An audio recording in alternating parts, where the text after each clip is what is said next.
Welcome to the True Tomorrows podcast. Ready for another cool weekly science fiction probe? Yeah. Into the wild and captivating world of galactic science fiction tales, brought to you as if they were like blockbuster films or best-selling epic stories. That's right. Rate and follow the show for more captivating True Tomorrows. Today, we're taking a look at two thrilling flash fiction stories you shared with us. Right. You were really keen to quickly grasp their core ideas and those aha moments that they offer. Yeah. We're going to unpack the essentials without overwhelming you, just highlighting the aspects that really make you think. Exactly. Our first flash fiction story, Orion's Paradox. All right. It throws us right into a high-stakes time travel situation. Yeah. Imagine a fleet from the future Okay. showing up with a pretty grim forecast. Humanity's very first warp drive activation will lead to our complete erasure. Wow. It becomes a race against time to prevent a cosmic disaster, and it's tangled up with all sorts of paradoxes and impossible choices. You know what immediately grabbed me about Orion's Paradox? The story opens right at the moment of the Orion Project launch. Humanity's big step into faster-than-light travel. Right. What really stood out was the introduction of Dr. Rhea Patel. Okay. She's there at this momentous event, but instead of the celebration you'd expect, she feels this overwhelming dread, almost like a premonition of her own demise. That's right, and it quickly becomes clear why she has this reaction. Right. She wasn't just a spectator. She was actually part of the Orion Project team earlier on. Oh, I see. But she was dismissed because she kept raising concerns about potential theoretical dangers. It really sets her up as this Cassandra figure, someone who foresaw the disaster but wasn't believed.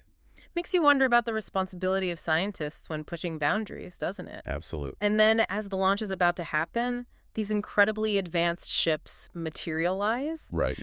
The story points out that they aren't alien. They have a recognizable human design, but they carry the markings of the Global Space Initiative, the GSI, a future organization centuries ahead of us. It hints at a grand future, but one that's clearly been shaped by some kind of catastrophe connected to this very warp drive. Right. And then comes the truly mind-bending part. A woman steps out of one of these futuristic ships and immediately addresses Rhea as grandmother. This is Commander Zara Patel, and her mission is to stop the Orion launch. Wow. That sudden family connection across time really throws you into the deep end of temporal paradoxes and makes the stakes incredibly personal. Exactly. It's not just some abstract threat to humanity, it's Zara's own lineage that's at risk. Rhea is then brought aboard the GSI command ship and learns the truly terrifying secret of the Orion drive. It's not just a faster engine, it's described as a keyhole into a multitude of possibilities, and apparently their timeline, the one where Orion succeeds, is the absolute worst of all of them. Oh, so their timeline is the worst possible one. That explains why these future humans have risked everything to travel back in time. Right. It's not just about avoiding an explosion at launch. Then we're introduced to Kai, Zara's chief engineer. Okay. He's presented as this confident, capable individual who essentially gives Rhea the solution. Blueprints for a warp drive that's safer, but significantly slower and less ambitious than Orion. It's the responsible, perhaps even boring alternative.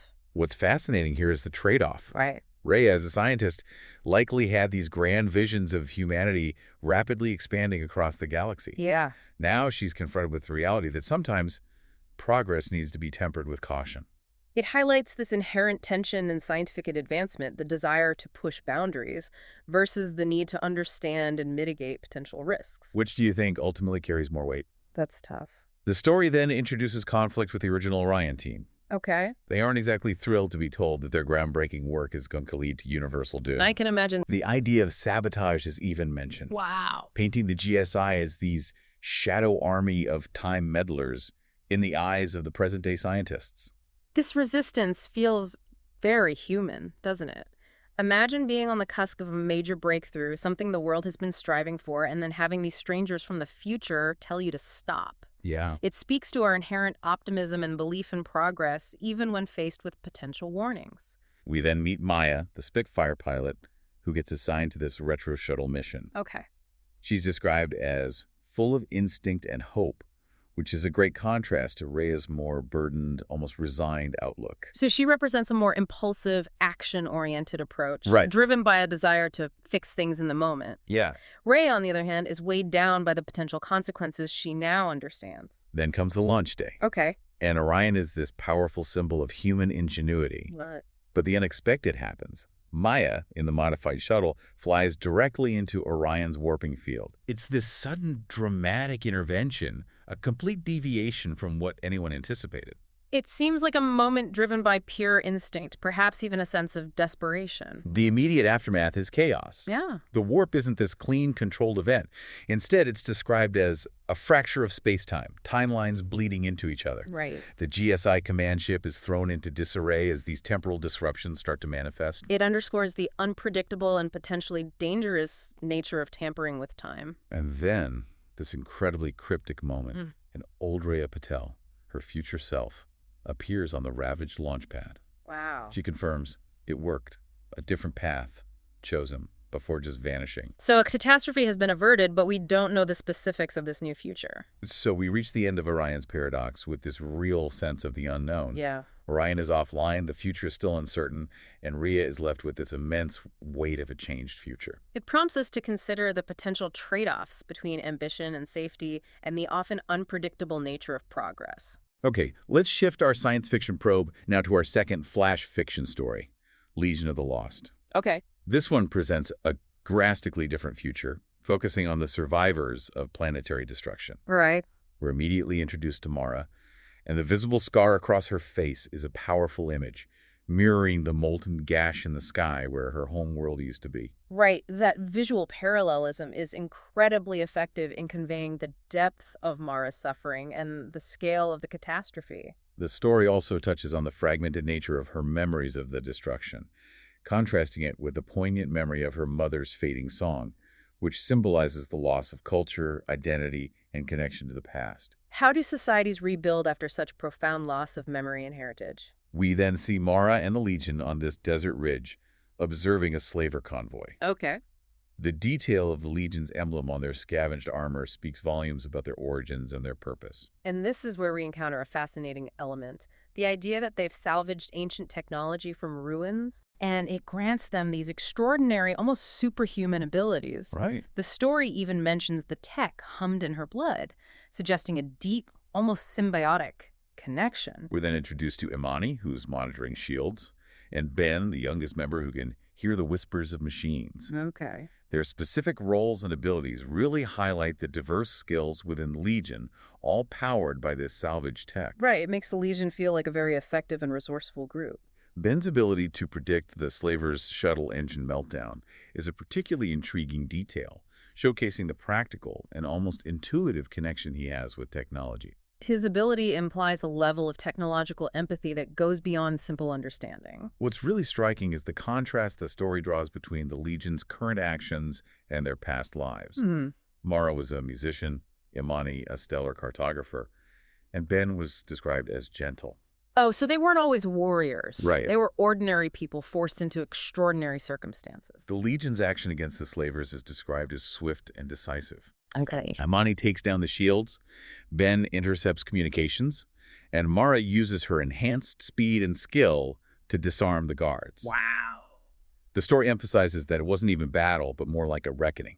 The almost clinical precision of their actions highlights their effectiveness as a unit. The reaction of the captives is really insightful, too. Yeah.